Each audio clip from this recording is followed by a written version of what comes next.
"You're being ridiculous, Lillian. It's just another business trip," Bradley said, barely glancing up from his laptop screen as he packed his expensive leather briefcase.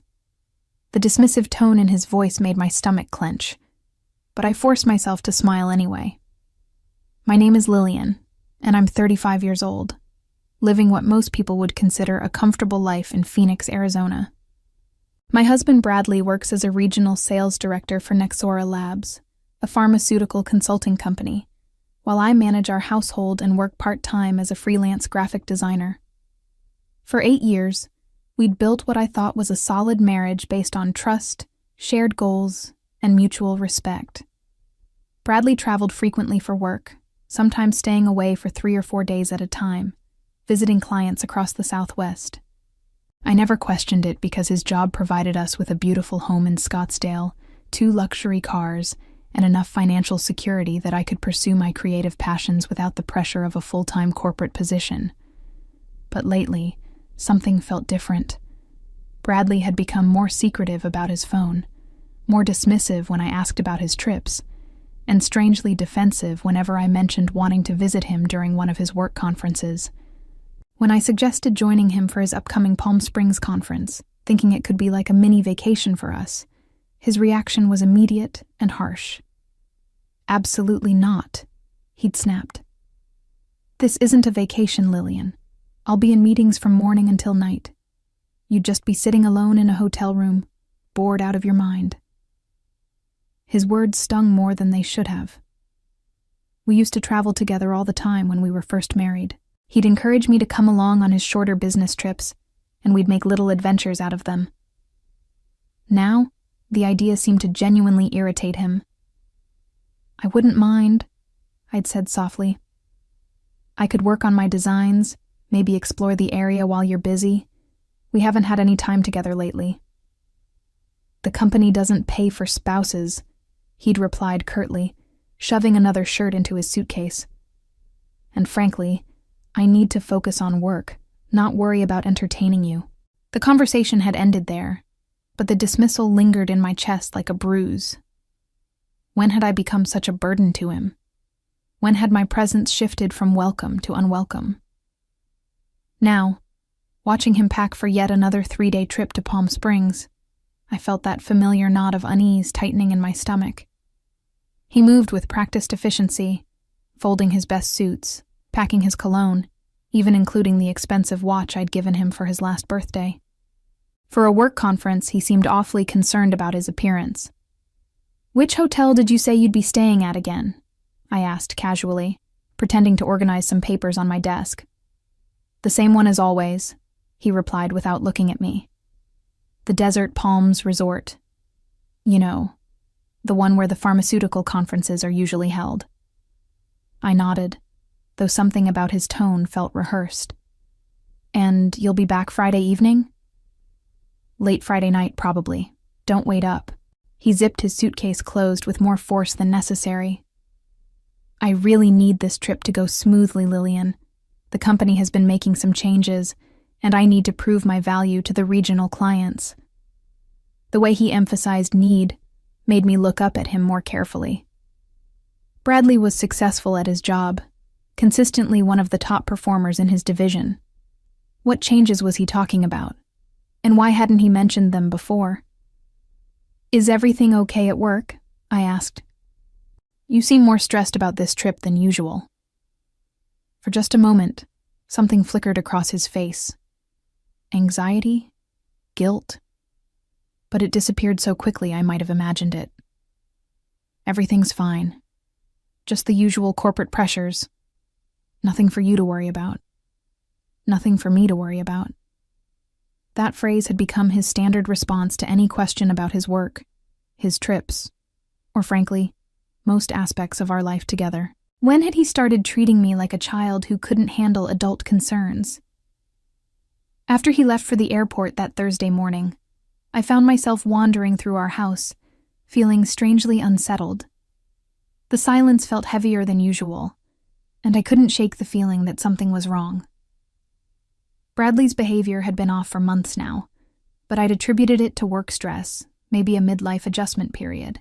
But watching him pack with such careful attention to his appearance, seeing the way he'd avoided my eyes when I asked about the hotel, I felt a creeping suspicion I didn't want to acknowledge. I tried to focus on my design work, a logo project for a small restaurant chain, but my concentration kept drifting. Finally, I gave up and decided to do something I'd never done before. I opened my laptop and looked up the Desert Palms Resort in Palm Springs. The website showed a beautiful, upscale property with pristine pools, manicured gardens, and elegant conference facilities. It looked exactly like the kind of place where pharmaceutical companies would hold their regional meetings. But as I scrolled through the photos, something nagged at me. I couldn't put my finger on what it was, but something felt off. Maybe it was the way Bradley had packed his best clothes, or how he'd been so adamant about me not coming along, or the defensive way he'd answered my simple questions. Maybe it was the accumulation of months of feeling like a stranger in my own marriage. Whatever it was, I found myself doing something I'd never done before. I started planning a surprise visit.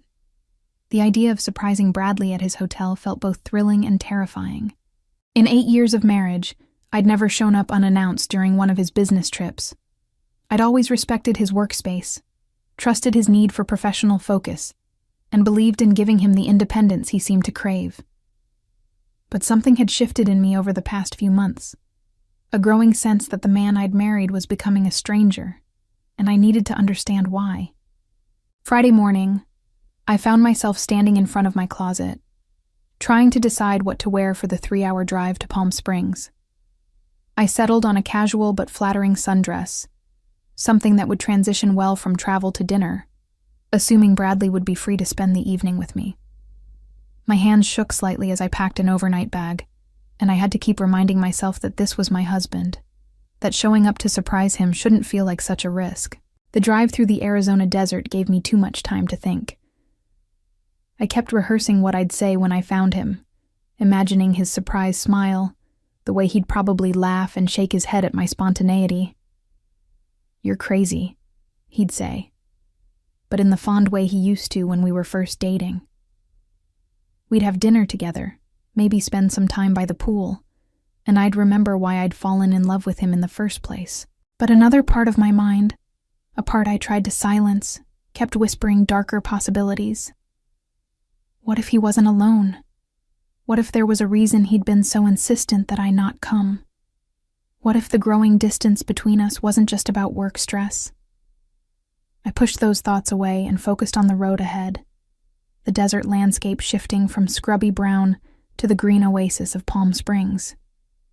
The Desert Palms Resort was easy to find, a sprawling complex of low buildings surrounded by palm trees and desert flowers. The parking lot was full, which made sense for a conference weekend, and I felt some of my anxiety ease. This was exactly what Bradley had described, a professional event in a business-appropriate setting. At the front desk, a cheerful woman in her 20s smiled at me. "How can I help you?" "I'm looking for my husband," I said, trying to sound casual. "Bradley Morrison. He's here for the pharmaceutical conference." The woman typed something into her computer, then frowned slightly. "I'm sorry, but we don't have any pharmaceutical conferences scheduled this weekend." My heart skipped a beat. "Are you sure? He said he was staying here for a Nexera Labs conference." She checked again, then shook her head. "No corporate events at all this weekend. We do have a guest registered under that name, though. Room 237. The blood rushed in my ears as I tried to process what she'd just told me. No conference, no business event, just Bradley, staying at an expensive resort hotel, apparently for reasons he'd lied to me about. "Could you please call his room?" I managed to ask. "I'd like to surprise him." "Of course." She dialed the extension and waited. After a few rings, she hung up. "No answer, I'm afraid. Would you like to leave a message?" "No, that's fine. I'll just go up and wait for him." I managed what I hoped was a normal smile. We were supposed to meet for dinner anyway. The elevator ride to the second floor felt endless. My mind raced with possibilities, each one worse than the last. Maybe there had been a misunderstanding about the conference. Maybe it had been moved or canceled. Maybe Bradley had decided to take a personal day and hadn't wanted to worry me. But even as I tried to rationalize what I'd learned at the front desk, I knew something was very wrong. Room 237 was at the end of the hallway, and I stood outside the door for several minutes, my hand raised to knock but unable to follow through. Part of me wanted to turn around, drive home, and pretend this had never happened. But I'd come too far to back down now. I knocked softly. No answer. I knocked again, a little louder. Still nothing. Finally, I tried the door handle, not really expecting it to turn. It did. The door swung open to reveal a hotel room that was clearly occupied. Bradley's suitcase was open on the luggage rack, his clothes scattered around the room with an unusual carelessness that didn't match his normally meticulous habits. The bed was unmade, and I could smell expensive perfume in the air, something floral and heavy that definitely wasn't mine. My legs felt weak as I stepped into the room, looking around with growing disbelief. On the nightstand, I spotted something that made my blood run cold. A room service receipt, crumpled but still readable. The timestamp showed it was from the night before, Thursday evening. The order was for 3 dinners, 3 bottles of wine, and chocolate-covered strawberries. Dinner for 3. As I stood there holding the receipt, my hands trembling, I heard it. The sound of running water from the bathroom, and voices. Multiple voices. Female voices, laughing and chatting in a way that was clearly intimate and comfortable. The shower was running, and Bradley wasn't alone. I felt like the floor was tilting beneath me. 8 years of marriage, 8 years of trust and shared dreams and plans for the future, and I was standing in a hotel room listening to my husband shower with women I didn't know. Women he'd apparently had dinner with the night before. Women he was clearly very familiar with, based on the casual tone of their conversation. I should have left. I should have walked out of that room, driven home, and confronted him when he returned. But I couldn't move. I was frozen in place, holding that damning receipt, listening to my marriage dissolve in real time. The water shut off, and the voices grew clearer. I heard Bradley's laugh, followed by a woman saying something about next time, and the usual arrangement. That's when I realized I had 2 choices. I could run, or I could finally learn the truth about what my husband had been doing during all those business trips. I chose the truth. I moved quickly but quietly to the closet near the bathroom, positioning myself behind the partially open door where I could see without being seen. My heart hammered so loudly I was certain everyone in the room would hear it, but I forced myself to stay calm and focused. Whatever was about to happen, I needed to see it clearly, to understand exactly what I was dealing with. The bathroom door opened, and Bradley emerged first, wearing one of the hotel's thick white robes. He looked relaxed and satisfied in a way I hadn't seen from him in months. Behind him came 2 women, both probably in their mid-20s, both strikingly beautiful, both wearing matching hotel robes that barely covered their thighs. They moved with a casual familiarity that spoke of routine, of an arrangement that had clearly happened many times before. "Same time next month?" asked the brunette, a statuesque woman with professionally styled hair and expertly applied makeup that had somehow survived the shower. Her voice carried a slight accent I couldn't place, and she spoke with the businesslike tone of someone discussing a regular appointment. "Absolutely," Bradley replied, pulling out his wallet. "The 15th through 17th, just like always." The blonde, shorter but equally polished, laughed. "You know, Bradley, most of our regulars don't book us for entire weekends. You must really love your business trips." Bradley chuckled, counting out what looked like several $100 bills. "What can I say? I believe in work-life balance." I pressed my hand against my mouth to keep from making any sound. Regulars. This wasn't a one-time mistake or a moment of weakness. This was a pattern, a routine that had been going on for months, maybe years. "Your wife still doesn't suspect anything?" asked the brunette, accepting the money Bradley handed her. "Lillian?" Bradley's voice carried a dismissive tone that made my skin crawl. She's completely clueless, too busy with her little art projects to pay attention to anything important. As long as I tell her it's business, she believes whatever I say. The blonde started getting dressed, pulling on expensive-looking lingerie that definitely hadn't come from any department store. That must be nice, having someone so trusting. It has its advantages, Bradley agreed. She handles all the domestic stuff, keeps the house running, never asks too many questions about my expenses. Perfect setup, really. I felt physically sick. The casual way he dismissed me, reduced 8 years of marriage to convenient domestic services, made me want to storm out of the closet and confront all of them. But something held me back. Maybe it was shock. Maybe it was a survival instinct telling me I needed more information before I acted. Speaking of expenses, the brunette said, now dressed in a designer dress that probably cost more than I spent on clothes in 6 months. You're still running everything through your company, right? Same credit cards? Bradley nodded. Corporate card for all entertainment expenses. My company has very generous policies about client relations. My blood turned to ice. He was using his company credit cards for this. Not only was my husband cheating on me with prostitutes, but he was committing fraud to pay for it. The implications hit me like a truck. If he was charging these expenses to Nexora Labs, he was stealing from his employer, and as his spouse, I could potentially be held liable for tax fraud on our joint returns. How long have you been doing this? The blonde asked, checking her appearance in the dresser mirror.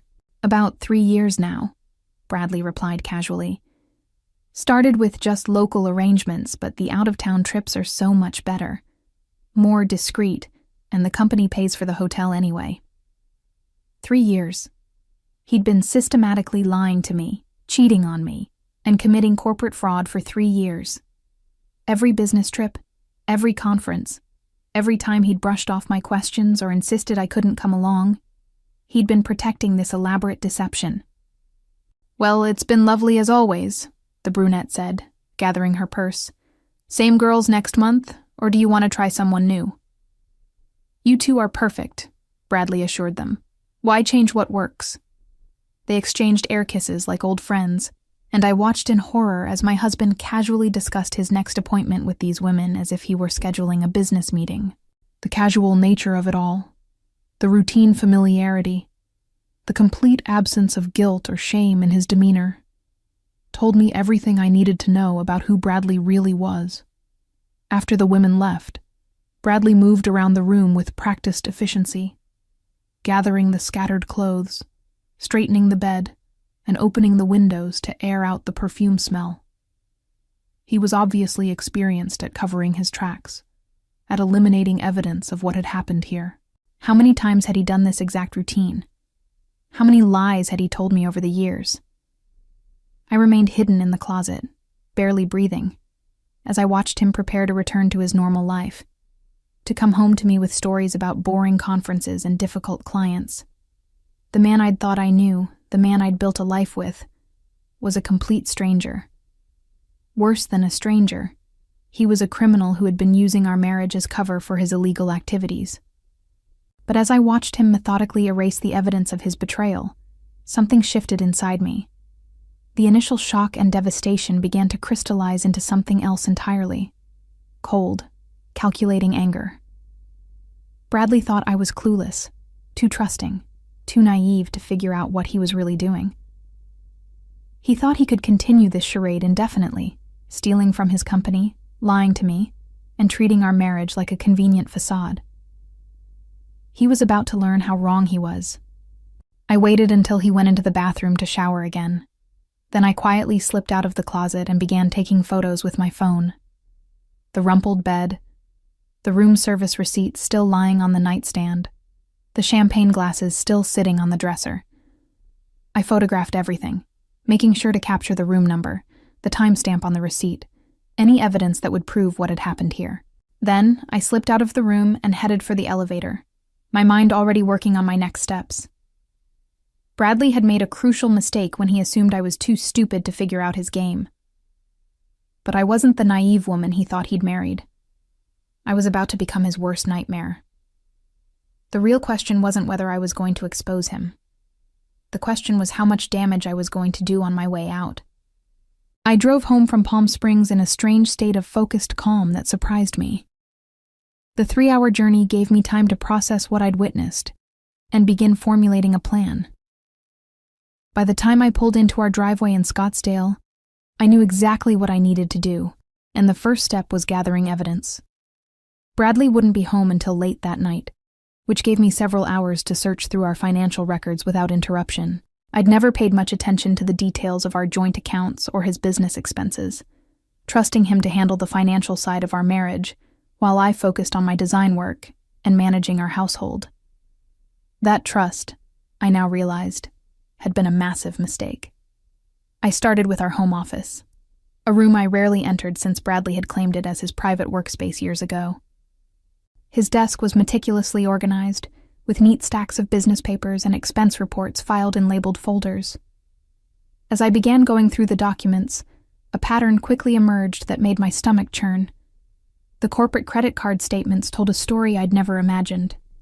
Monthly charges at high-end hotels in cities across the Southwest, always for extended stays that coincided with Bradley's business trips.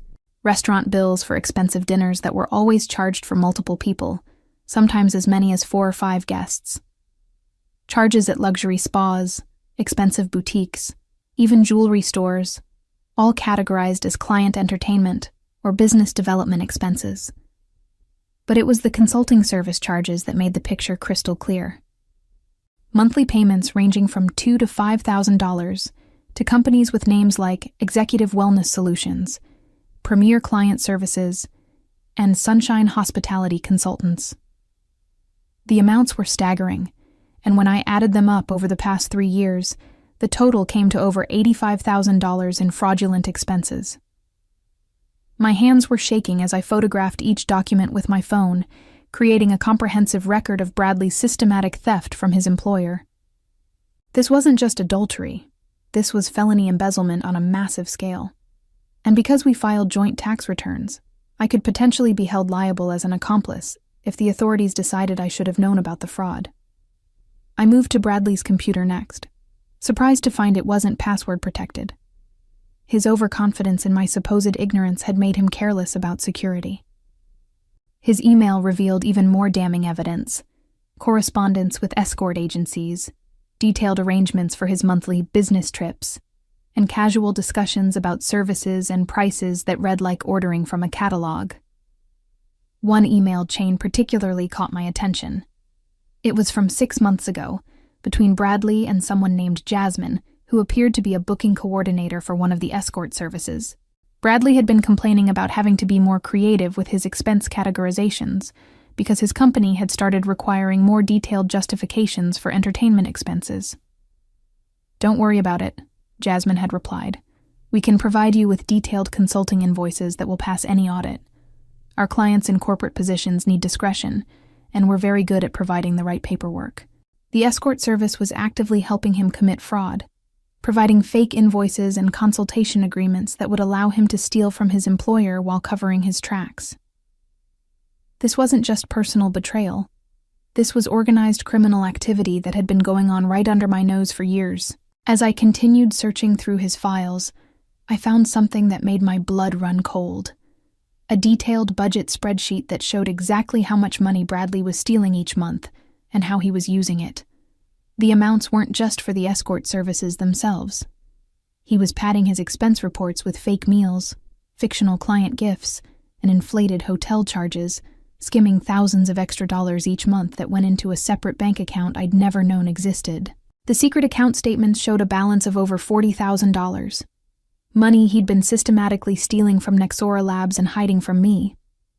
But what really shocked me was how he'd been using this slush fund. Beyond the escort services, he'd been making payments to a gambling website, buying expensive electronics that I'd never seen, and even making regular transfers to what appeared to be another woman's account, someone named Veronica who lived in Las Vegas. I sat back in his desk chair, overwhelmed by the scope of his deception. This wasn't just about cheating or even corporate fraud. Bradley had been living an entirely separate life, funded by stolen money, while using our marriage as a convenient cover story. I was nothing more than a prop in his elaborate criminal enterprise, the naive wife whose presence made him appear stable and trustworthy to his employers and colleagues. But as devastating as these discoveries were, they also gave me something powerful: leverage. Bradley had no idea that I knew about any of this. He thought he was coming home to the same oblivious wife who would smile and ask about his business conference, who would believe whatever lies he told about his successful meetings with clients. I spent the rest of the afternoon making copies of everything, uploading documents to a secure cloud storage account, and organizing the evidence into categories: corporate fraud, tax evasion, and personal betrayal. By the time I heard Bradley's car in the driveway at nearly midnight, I had built a comprehensive case against him that would destroy both his career and his freedom. The hardest part was acting normal when he walked through the door. He looked tired but satisfied, carrying himself with the same casual confidence he always displayed after his business trips. He kissed my forehead absently, the same perfunctory gesture he'd been giving me for months, and asked about my weekend in the same disinterested tone he always used. "How was the conference?" I asked, amazed at how steady my voice sounded. "Productive," he replied, loosening his tie. "Closed 2 major deals and made some good connections for future business. The company should be very happy with the results." The casual way he lied to my face after everything I'd discovered made me want to confront him immediately.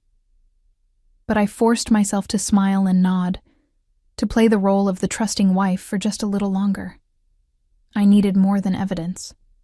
I needed a strategy that would protect me legally while ensuring that Bradley faced the full consequences of his actions. "That's wonderful," I managed to say. "I'm proud of you for working so hard." He barely acknowledged the compliment, already heading upstairs to shower off the evidence of his weekend activities. As I listened to the water running, I realized that the man I'd married had been gone for years, replaced by a stranger who saw me as nothing more than a useful fool. But that stranger had made a crucial error in judgment. He'd underestimated exactly how smart and determined his clueless wife could be when she finally understood what she was dealing with. The next few weeks were the most challenging acting job of my life. Every morning, I had to wake up beside a man who disgusted me, smile at his casual lies about his work, and pretend to be the same naive woman he thought he'd married. But while Bradley went about his routine, assuming nothing had changed, I was systematically building a case that would ensure his complete destruction. I started by consulting with a divorce attorney, someone I found through careful research who specialized in cases involving financial fraud. Catherine Brennan had a reputation for being ruthless in protecting her clients' interests, and when I showed her the evidence I'd gathered, her eyes lit up with professional satisfaction. "This is one of the most comprehensive fraud cases I've seen," she told me during our confidential consultation. "Your husband isn't just cheating. He's committed multiple felonies that could result in serious prison time." "What does that mean for me?" I asked, voicing the fear that had been keeping me awake at night. "We filed joint tax returns. Could I be charged as an accomplice?" Catherine shook her head. "Not if we handle this correctly. The key is to report the fraud before the authorities discover it on their own. If you cooperate fully and demonstrate that you were genuinely unaware of his criminal activities, you'll be protected." She outlined a strategy that was both brilliant and brutal. First, we would document everything, creating a timeline of Bradley's fraudulent activities that would be impossible for him to deny. Then, we would simultaneously file for divorce and report his crimes to both his employer and the relevant law enforcement agencies. The timing would be crucial. Bradley needed to be completely blindsided so he couldn't destroy evidence or flee. "The goal is to leave him with no options and no allies," Catherine explained. "By the time he realizes what's happening, his career will be over, criminal charges will be pending, and his assets will be frozen." While working with Catherine, I also began implementing my own investigation. I hired a private investigator named David Cross, a former federal agent who specialized in corporate fraud cases. David's job was to verify everything I'd discovered and to uncover any additional criminal activities I might have missed. What David found exceeded even my worst expectations. Bradley's fraud wasn't limited to escort services. He'd been running multiple schemes simultaneously. He'd been claiming fake travel expenses for trips he never took, submitting receipts for fictional client meals, and even billing the company for personal purchases by categorizing them as office supplies or promotional materials. "Your husband has stolen well over $100,000 from his employer," David reported during one of our meetings. "He's been doing this so long and so systematically that he's gotten careless. There are digital footprints everywhere." But David's most shocking discovery came when he traced some of the gambling and entertainment expenses in Bradley's secret accounts. It turned out that Veronica, the woman in Las Vegas who'd been receiving regular payments, wasn't just another girlfriend. She was Bradley's business partner in a side venture that involved selling confidential client information from Nexora Labs to competing pharmaceutical companies. "Industrial espionage," David explained grimly. "Your husband has been selling his employer's trade secrets to their competitors. This isn't just fraud anymore, it's corporate espionage that could result in federal charges." The scope of Bradley's criminal activities was breathtaking. He'd been using his position at Nexora Labs to steal money, sell confidential information, and maintain multiple relationships while using our marriage as cover. I wasn't just dealing with an unfaithful husband. I was married to a career criminal who had been operating right under everyone's nose. As the evidence mounted, I found myself changing in ways I hadn't expected. The devastated, betrayed wife was gradually replaced by someone harder, more calculating, more determined to see justice done. Bradley had spent years underestimating me, treating me like a decorative accessory to his real life. Now, I was going to show him exactly how wrong he'd been about my capabilities. The turning point came 3 weeks after my discovery in Palm Springs. Bradley announced another business trip, this time to Las Vegas for what he claimed was a regional pharmaceutical convention. But thanks to David's investigation, I knew exactly what this trip really was. A meeting with Veronica to finalize another sale of confidential client data. "How long will you be gone?" I asked, maintaining the same disinterested tone I'd perfected over the past month. "Just 2 nights," Bradley replied, not bothering to look up from his phone. "Should be back Wednesday evening." Wednesday evening. That gave me exactly 48 hours to execute the plan Catherine and I had been developing.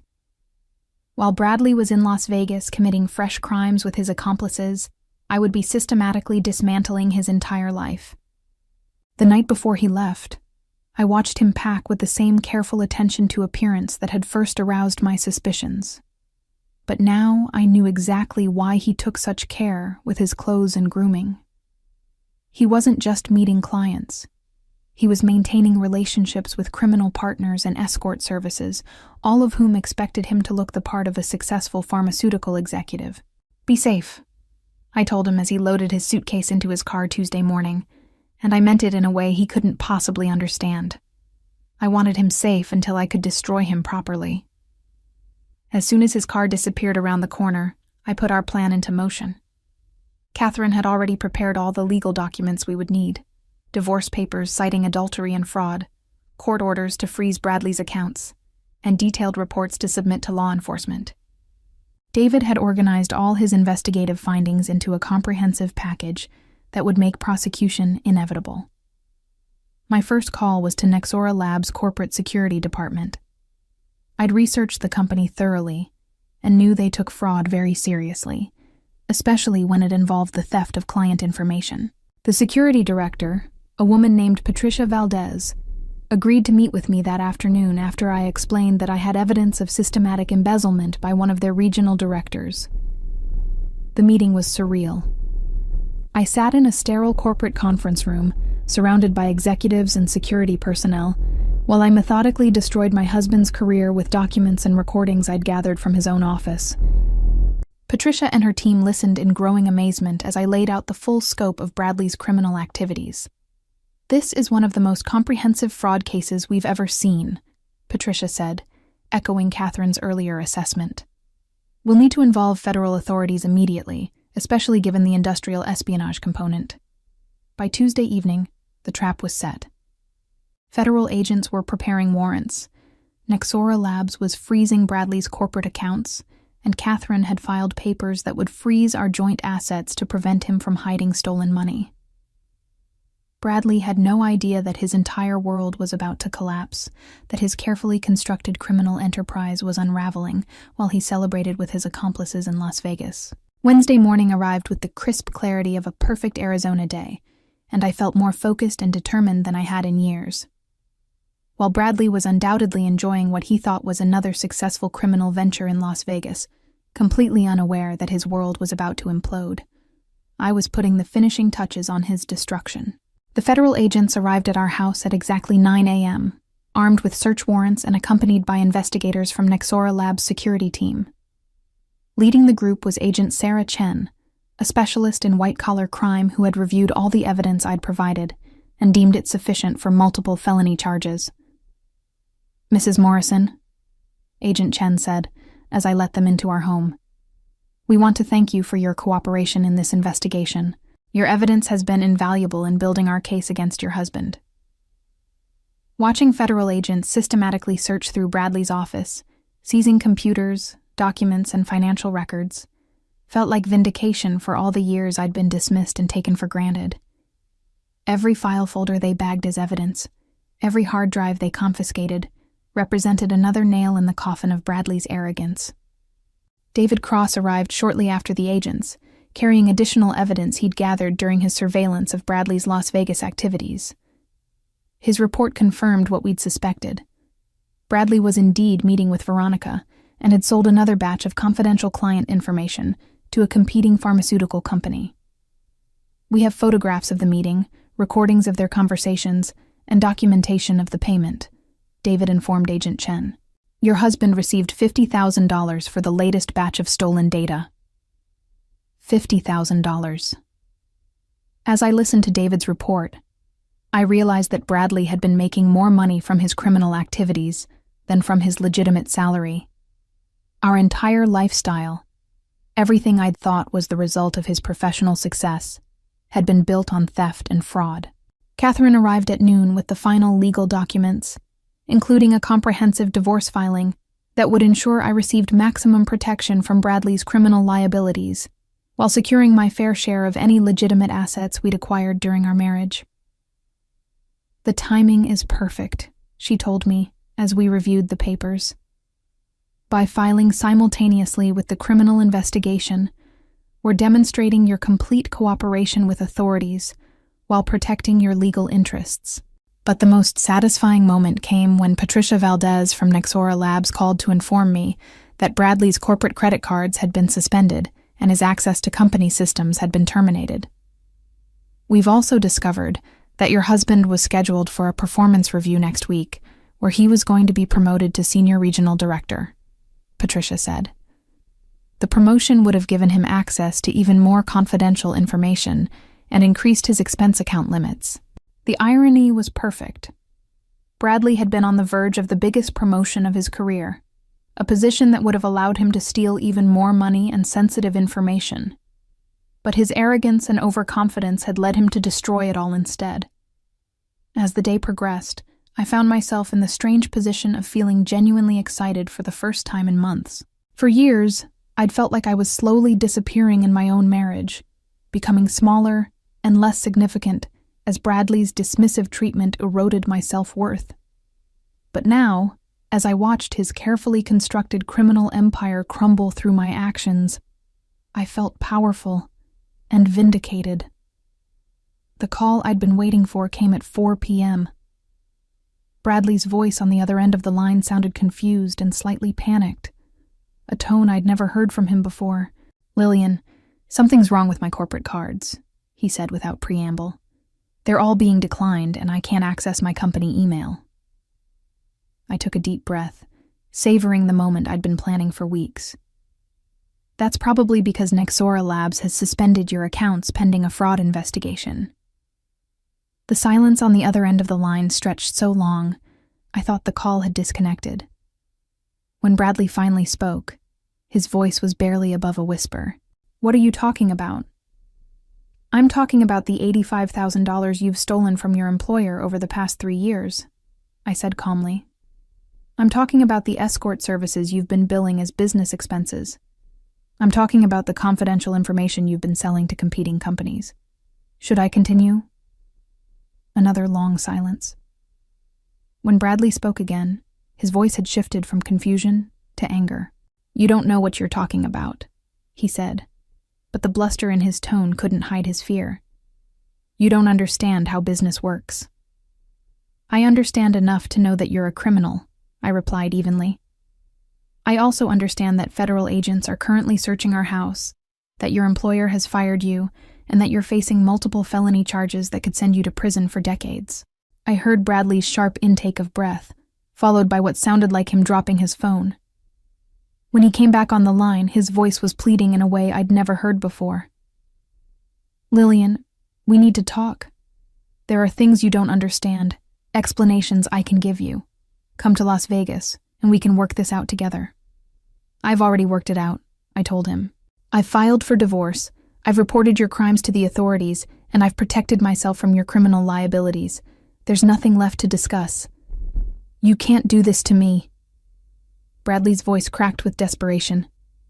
I'm your husband. Everything I did was for us, for our future. Everything you did was theft, I corrected him, and adultery, and fraud, and industrial espionage. You did it all for yourself, while treating me like a convenient fool who would provide cover for your crimes. I could hear him crying now, the first real emotion I'd heard from him in years. But it wasn't remorse for what he'd done to me or to his employer. It was self-pity because his criminal schemes had finally caught up with him. The federal agents want to speak with you, I continued. I suggest you get a good criminal defense attorney and turn yourself in before they issue a warrant for your arrest. Lillian, please, he begged. I love you. I made mistakes, but we can fix this together. You don't love me, I said with absolute certainty. You love having a wife who is too trusting to question your lies. But that woman is gone, Bradley. She died in a hotel room in Palm Springs when she discovered what kind of man she'd really married. I hung up the phone and immediately blocked his number, cutting off his last connection to the life he'd been systematically destroying for years. Outside, I could see Agent Chen and her team loading evidence boxes into their vehicles, preparing to build the case that would put my husband in federal prison. Catherine had warned me that the next few months would be difficult, that criminal proceedings and divorce cases involving fraud were complicated and emotionally draining. But as I stood in our house, watching the last of Bradley's lies being carted away as evidence, I felt nothing but relief and anticipation. For the first time in years, I was free to discover who I really was, when I wasn't trying to be the perfect wife to a man who saw me as nothing more than a useful fool. The next morning brought news that exceeded even my most optimistic expectations. Agent Chen called at 8 a.m. to inform me that Bradley had been arrested at his Las Vegas hotel while attempting to flee the country with Veronica and nearly $200,000 in cash. Your husband was apparently planning to disappear to a non-extradition country, Agent Chen explained. But thanks to your cooperation, we were able to track his movements and arrest him before he could leave Nevada. He's being held without bail on multiple federal charges. The image of Bradley in handcuffs, his carefully constructed facade finally stripped away, filled me with a satisfaction I hadn't expected to feel. For years, he'd treated me like I was too stupid to understand his sophisticated business dealings, too naive to recognize when I was being manipulated and lied to. Now, he was learning exactly how wrong he'd been about my intelligence. Catherine called an hour later with equally satisfying news about the civil proceedings. The court has frozen all of Bradley's assets, including the secret accounts he thought you didn't know about. We've also secured a judgment that protects you from any liability related to his criminal activities. But perhaps the most gratifying call came from Patricia Valdez at Nexora Labs. The company's internal investigation had revealed that Bradley's fraud was even more extensive than we'd initially discovered. We found evidence that your husband had been stealing from the company for over 5 years, not 3, Patricia told me. The total amount approaches $300,000 when you include the industrial espionage payments. He single-handedly caused more financial damage to this company than any employee in our history. The scope of Bradley's criminality was staggering, but it also meant that my decision to expose him had saved Nexora Labs from potentially millions in additional losses. The company's executives were so grateful for my cooperation that they'd agreed to provide a substantial reward for information leading to Bradley's prosecution. $25,000, Patricia explained. It's not much compared to what he stole, but the board wanted to recognize that your actions prevented far greater losses. As I processed all this information, I realized that Bradley's downfall was more complete than I dared to hope. His criminal career was over, his freedom was gone, his reputation was destroyed, and his carefully hoarded stolen money was being returned to his victims. Meanwhile, I was not only protected from legal consequences, but actually being rewarded for my role in stopping his crimes. The irony was perfect. Bradley had spent years dismissing my intelligence while using our marriage to legitimize his criminal activities. Now, that same intelligence he'd underestimated had destroyed him completely, while setting me free to rebuild my life on my own terms. But the personal satisfaction paled in comparison to what happened when news of Bradley's arrest reached our social circle. Within hours of the story breaking in the local business press, my phone was ringing constantly with calls from friends, neighbors, and colleagues who were shocked to learn about my husband's double life. "Lillian, I can't believe it," said Janet, one of our neighbors who had always seemed slightly envious of our lifestyle.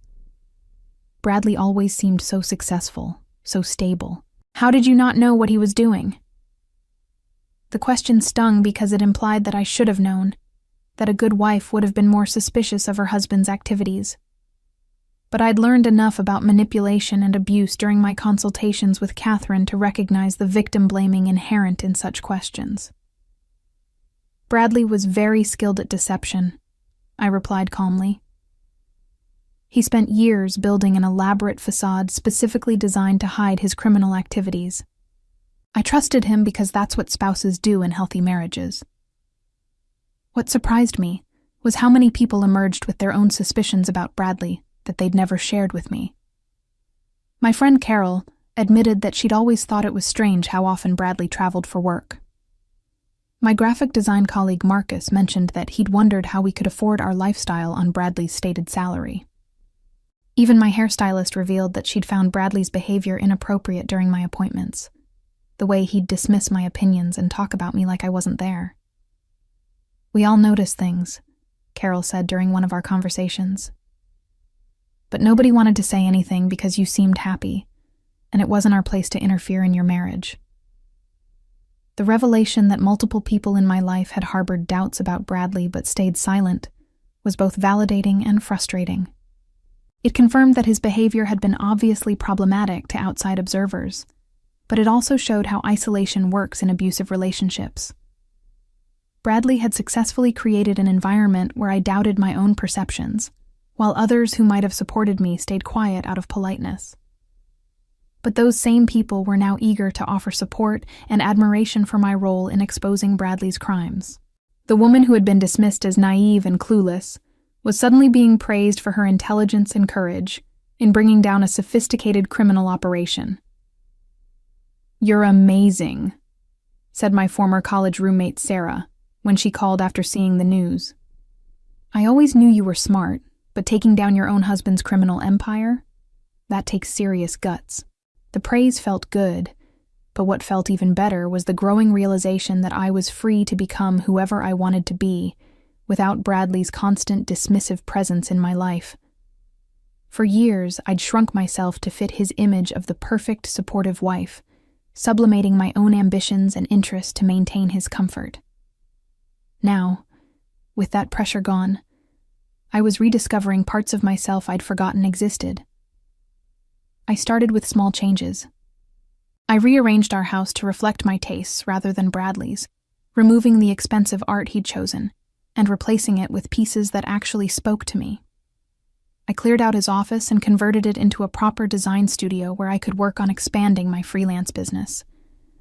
I even bought myself new clothes that I liked rather than ones Bradley would approve of. Each change felt like reclaiming a piece of myself that I'd lost during our marriage.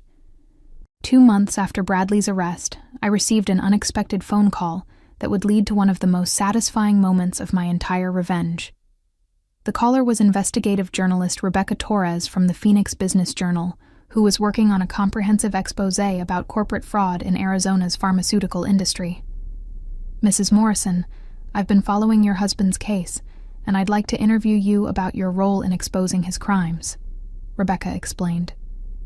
"Your story is remarkable, and I think it could help other people recognize similar warning signs in their own relationships." The idea of publicly telling my story was both terrifying and appealing. Part of me wanted to maintain privacy and simply move forward with my life.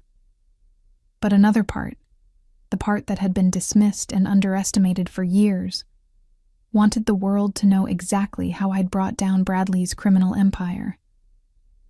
"What would you want to know?" I asked. "Everything," Rebecca replied. "How you discovered his crimes, how you gathered evidence, how you worked with law enforcement to build the case. But most importantly, I want to tell the story of how a woman everyone underestimated became the architect of one of the most comprehensive fraud prosecutions in state history." The interview took place the following week in Rebecca's downtown Phoenix office. For 3 hours, I recounted every detail of my journey from suspicious wife to criminal prosecutor, explaining how I'd uncovered Bradley's elaborate deception and methodically built the case that destroyed him. Rebecca was particularly interested in the psychological aspects of the story, how Bradley had used manipulation and gaslighting to maintain his criminal activities, while keeping me compliant and unsuspecting. "Your husband created a classic pattern of financial abuse," Rebecca observed. "He controlled information, dismissed your intelligence, and used your trust against you. But when you finally saw through his manipulation, you turned those same tactics against him." The article, titled "The Wife Who Brought Down a Criminal Empire: How One Woman's Intelligence Destroyed Her Husband's $300,000 Fraud Scheme," was published 2 weeks later as the cover story of the Business Journal's monthly magazine. Rebecca had done an incredible job of presenting my story as both a cautionary tale about financial abuse and an inspiring example of how victims can take back control. But what made the article truly special was how it portrayed me not as a victim who got lucky, but as an intelligent, determined woman who had systematically outmaneuvered a career criminal. The article detailed my investigative work, my collaboration with law enforcement, and my strategic decision-making in a way that highlighted my capabilities rather than my victimization. Morrison's methodical approach to gathering evidence and building her case demonstrates a level of strategic thinking that would be impressive in a professional investigator, Rebecca wrote. Her husband spent years assuming she was too naive to recognize his criminal activities, but Morrison proved that intelligence and determination can be far more dangerous to a criminal than suspicion alone. The response to the article was overwhelming. I received dozens of calls and emails from readers who wanted to share their own stories of financial abuse or express their admiration for my actions. Several law enforcement agencies reached out to ask if I'd be willing to speak at training seminars about recognizing financial fraud. Even a literary agent contacted me about potentially writing a book about my experience. But the most satisfying response came from someone I hadn't expected to hear from, Bradley himself. 3 days after the article was published, I received a letter forwarded through Catherine from Bradley's federal detention facility. In it, he expressed his rage at my decision to go public with our story, accusing me of destroying what remained of his reputation for personal gain. "You didn't need to humiliate me publicly," he wrote. "Haven't you done enough damage to my life already? I'm facing decades in prison because of your betrayal, and now you're profiting from my destruction by giving interviews to reporters." The letter was so perfectly emblematic of Bradley's narcissistic worldview that I almost laughed while reading it. Even facing federal prison for his crimes, he still saw himself as the victim and me as the villain. He couldn't comprehend that his own actions had consequences, that his years of lies and theft and betrayal had finally caught up with him through the intelligence and determination of the wife he'd spent so long underestimating. I didn't respond to the letter, but I did share it with Rebecca, who used excerpts in a follow-up article about how financial abusers often blame their victims even after being exposed and prosecuted. Meanwhile, my own life was rapidly improving in ways I hadn't anticipated.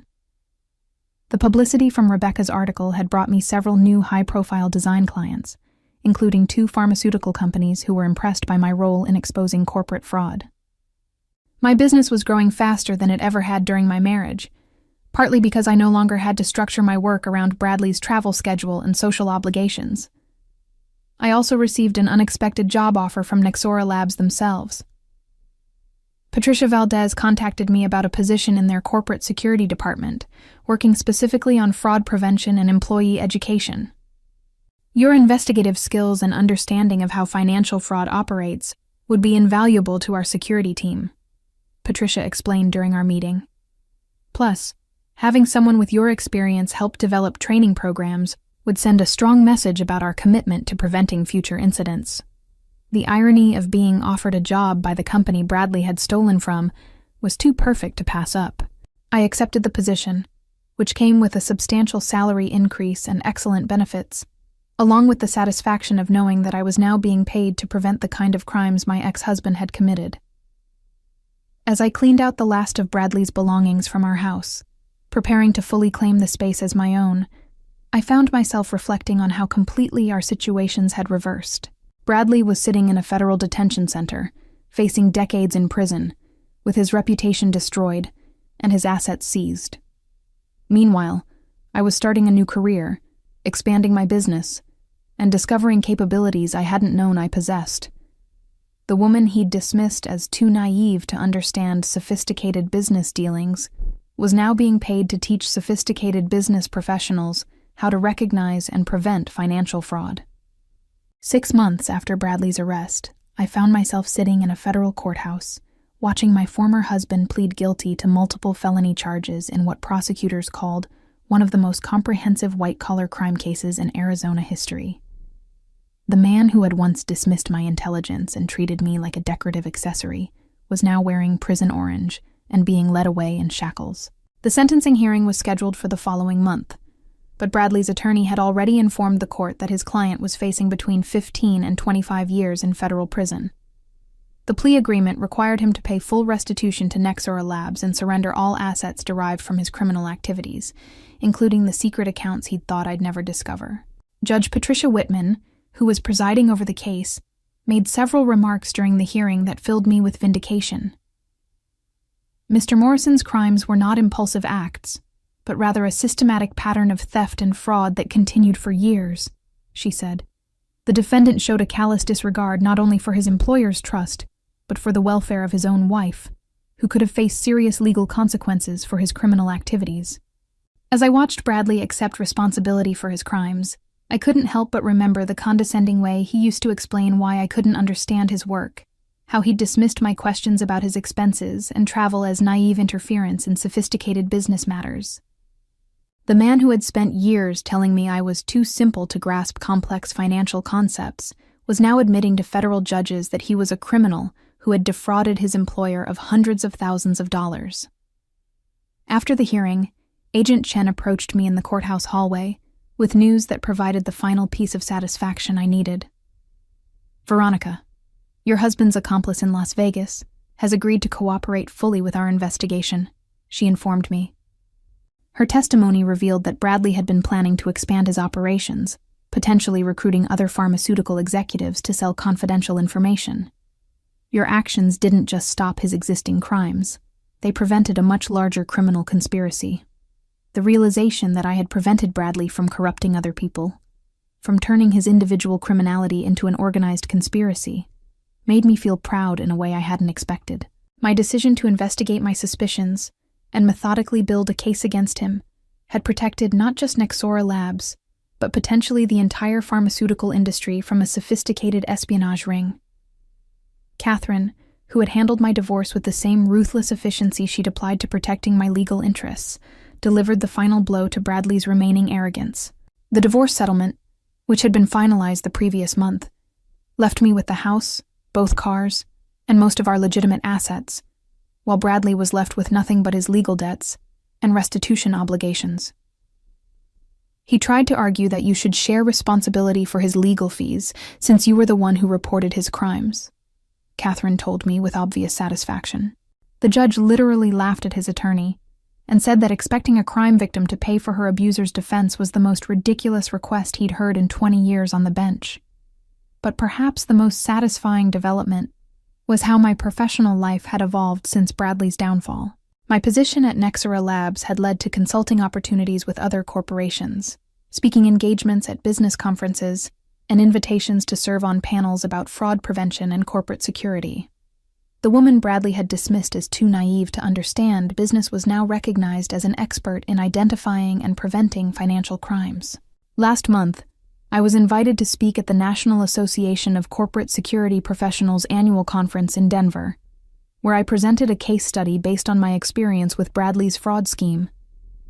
The presentation was titled, "When the Threat Comes from Within: How Personal Relationships Enable Corporate Fraud," and it was attended by over 300 security professionals from companies across the country.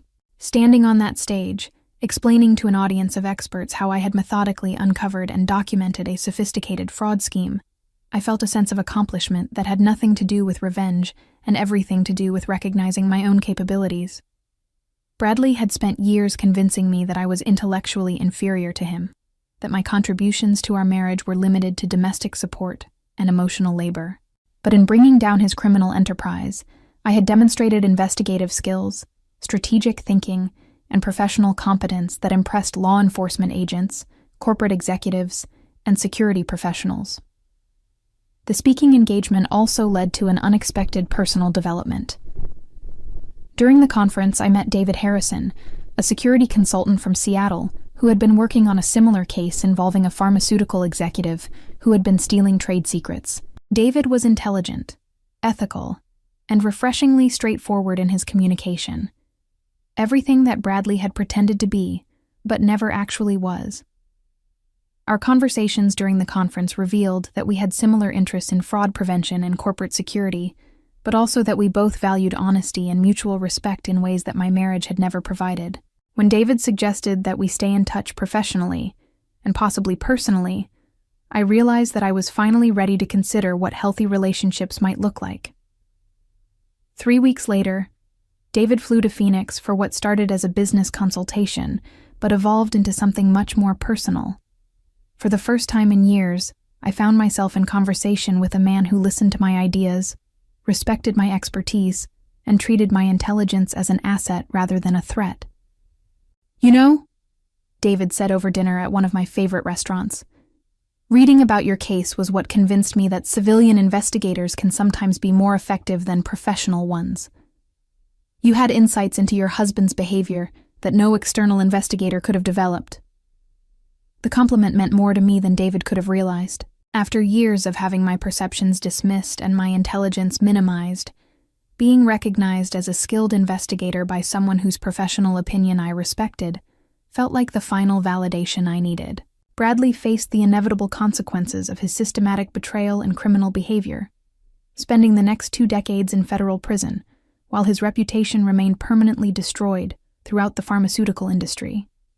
His attempts to rebuild his life thwarted by the comprehensive nature of his crimes and the thoroughness of my documentation.